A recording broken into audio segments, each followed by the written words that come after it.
this one. Now I have this repair situation where I use some of the redundancies already because of this temperature, voltage, frequency condition.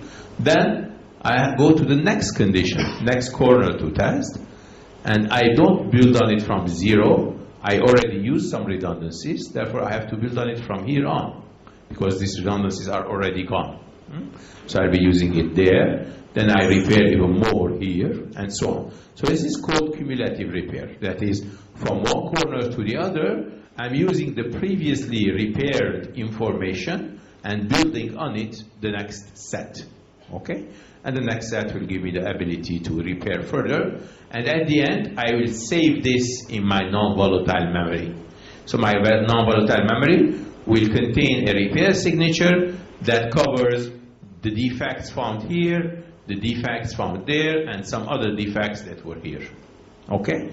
And this gives me, at the end of manufacturing, a nice repair signature or a repair chip that covers multiple corners. What we also agreed on that the manufacturing repair is not sufficient often because we also have some things that may happen in the field. Okay? Aging. For that, we have a repair that happens in the factory, whatever it is, and every time I power up my chip, I do more repair. I power down, I lose it. Power up, again, power down, and I lose it. Which means that whatever I'm doing in the factory and I'm saving in the non-volatile memory is sustainable, is always there. Whereas if I go to the power up, power down mode, that can be lost. Okay? So in that case, each time I power up, we agree that I can do built-in self-test and repair, but this information is not stored in the non-volatile memory. It is not easy to store information when I am doing my power on of the chip.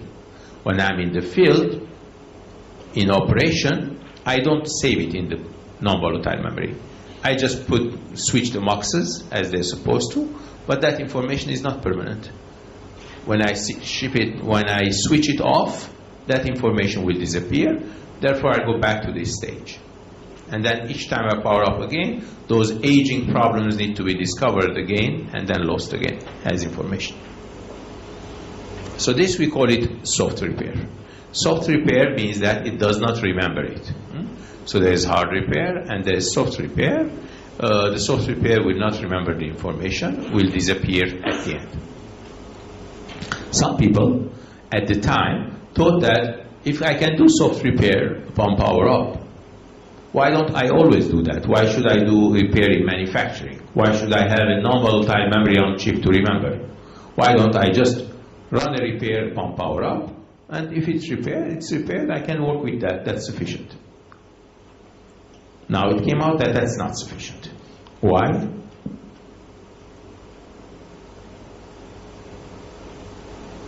Why soft repair in the field only, without doing manufacturing repair, without doing the hard repair in the non-volatile fuse box?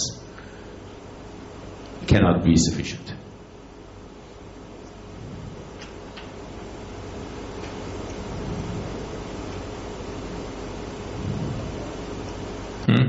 Louder?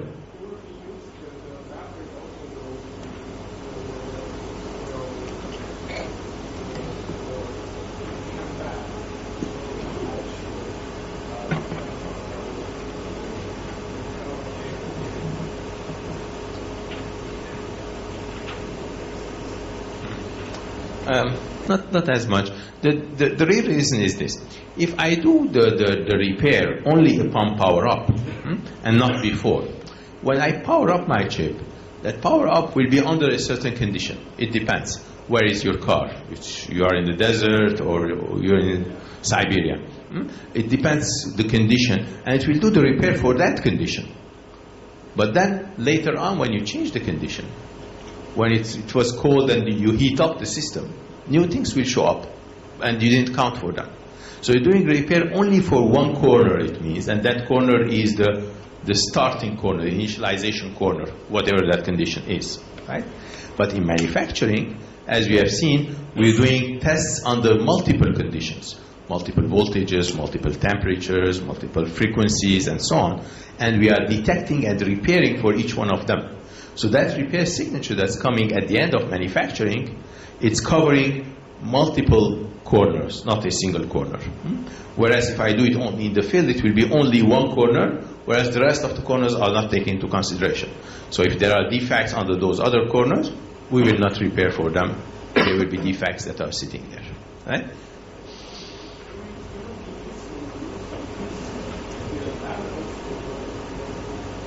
Say it again.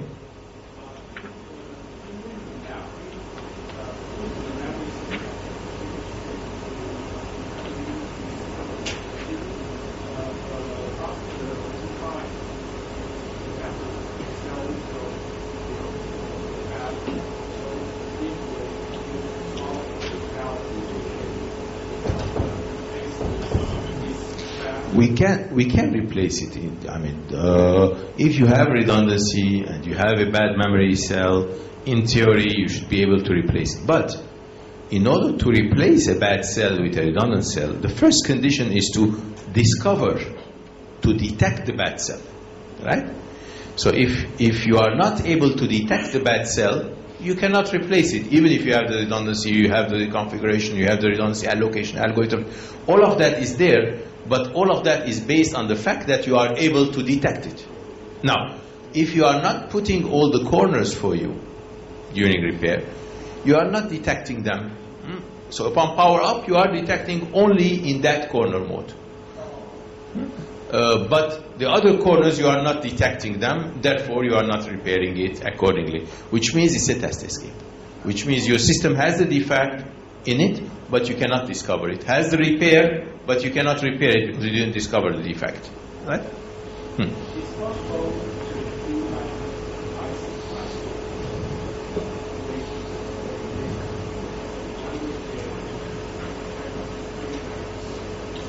Under which condition? The fixed?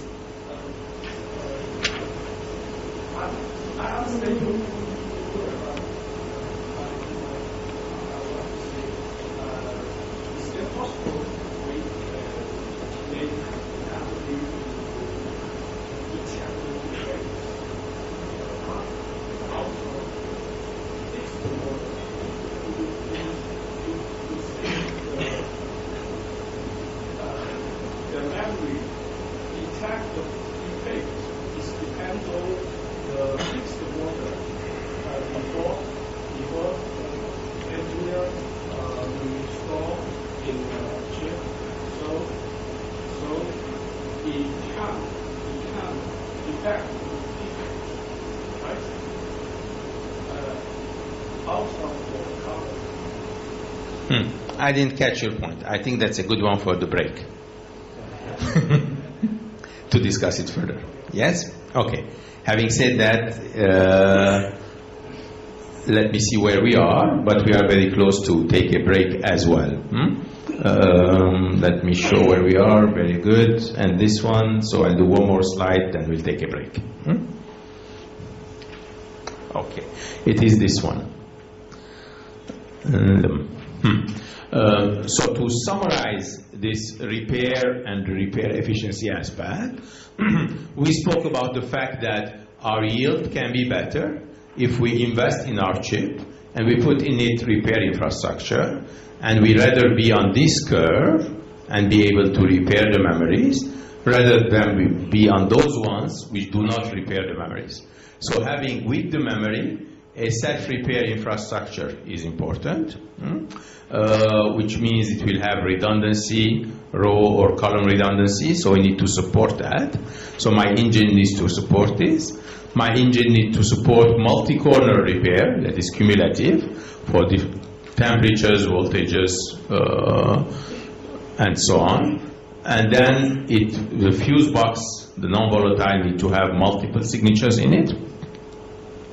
And then when I'm in system, every time I power on my system, it needs to have a power on self-repair capability. And with that, it will be able to run this very nicely. We have seen many cases in the past where the yield has been improved drastically because of this self-repair.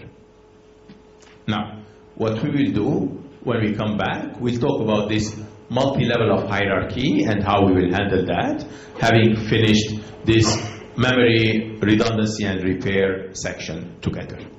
Okay? So let's take, how much time do you need?